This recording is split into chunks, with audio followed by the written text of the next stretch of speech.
de aquí. Entonces aquí el eje de simetría sería este y habría una parte del cono que se abre para el más infinito en X y otra parte del cono que se abre para el más infinito en X. Aquí estoy suponiendo que es menos X cuadrado sobre A cuadrado más Y cuadrado sobre B cuadrado más Z cuadrado sobre C cuadrado igual 0. Entonces el cono tiene dos partes. Justamente, por ejemplo, si usted despeja X de aquí, X le va a quedar más menos raíz de Y cuadrado más B cuadrado más Z cuadrado sobre C cuadrado por A. Entonces una parte raíz positiva, la que se viene para el más infinito. La raíz negativa, la que se va para el más infinito. Eso es importante tenerlo en cuenta porque más adelante vamos a tener que despejar alguna de las variables y tendremos que decidir con cuál de las dos partes trabajamos. Si usted quiere trabajar con la parte de adelante del cono, la que se va para el más infinito, cuando despeje X, escoge más raíz positiva, ¿no? Si quiere trabajar con la parte de atrás, menos la raíz. Asimismo podemos ver los cortes, por ejemplo, cortes con planos que son perpendiculares. Este caso es el eje X, el eje de simetría. Entonces, perpendiculares al eje X. Un plano paralelo a YZ. Quiere decir que X es constante. Como X es constante, esto pasa al segundo miembro con un signo positivo y puedo manipular la ecuación y dejarlo como una elipse. Entonces este cono, por eso se denomina elíptico, porque si usted hace cortes con planos perpendiculares al eje, se le van formando elipses, mire, unas más pequeñas que otras y así sucesivamente. ¿Ya? Lo mismo hacia la parte de atrás.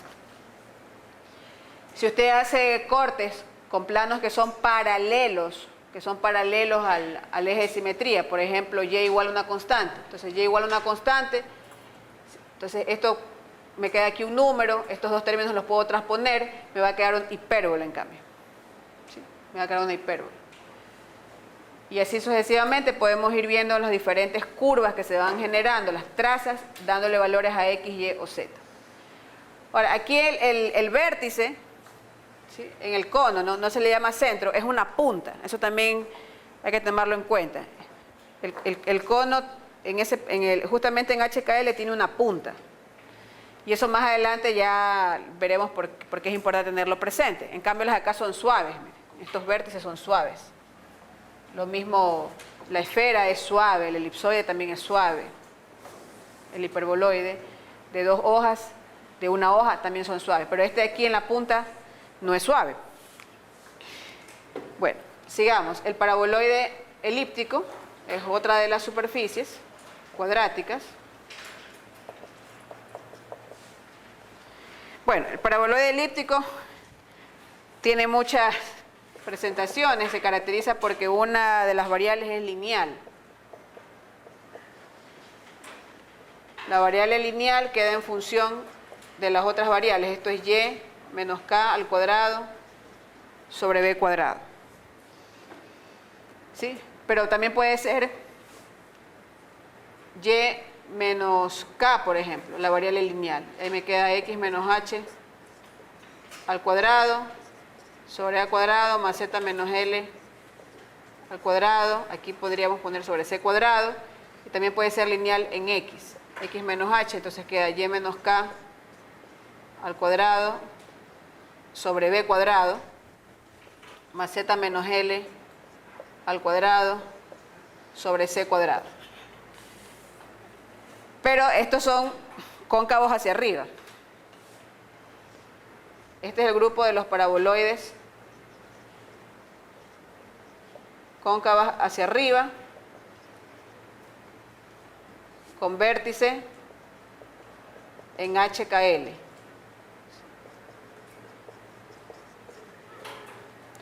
Ahora, el mismo grupo usted lo puede tener, pero cóncavo hacia abajo. ¿Cómo sería cóncavo hacia abajo? Cóncavos hacia arriba quiere decir que a partir del vértice se abren hacia arriba. Si es el eje Z, entonces usted puede ver que se abre hacia arriba. Si es en el eje Y, hacia la derecha. Si es en el eje X, hacia adelante, ¿no? Entonces aquí podemos poner la variable lineal determina el eje de simetría también. Entonces aquí tenemos paralelo al eje Z, paralelo al eje Y, paralelo al eje X.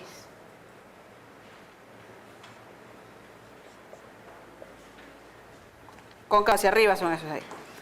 Bueno, pero similarmente pueden tener cóncavos hacia abajo. Ahí cóncavos hacia abajo son Z menos L. Aquí sería menos X menos H al cuadrado sobre B cuadrado menos Y menos K al cuadrado sobre B cuadrado.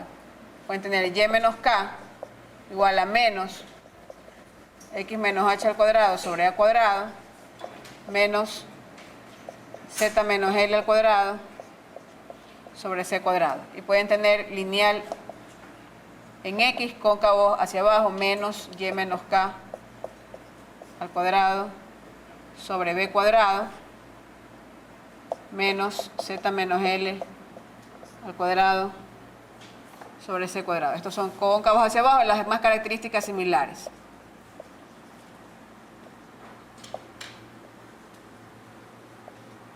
Voy a dibujar uno de cada uno, nada más.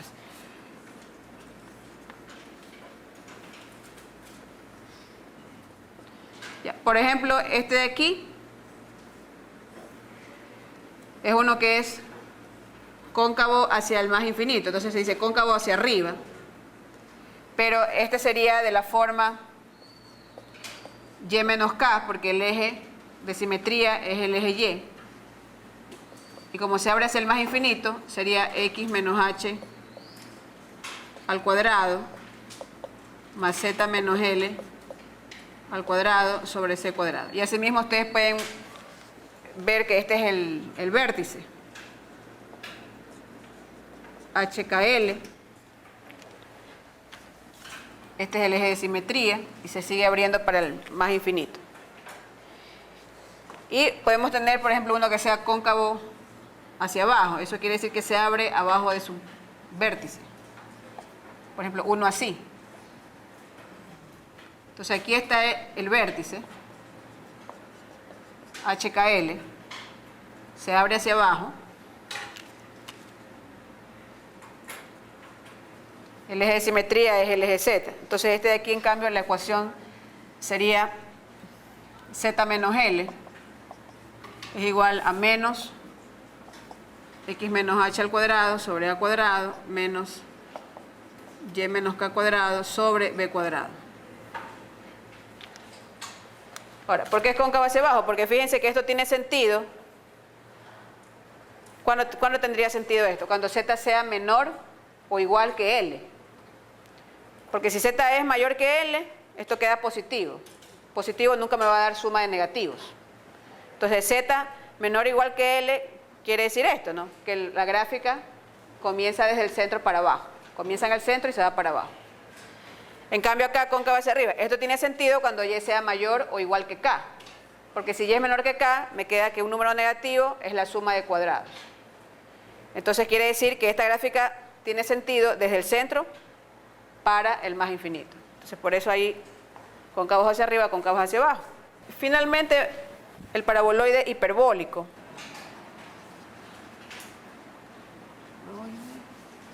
Paraboloide hiperbólico. Se caracteriza porque su ecuación podemos tener de la forma Z menos L igual menos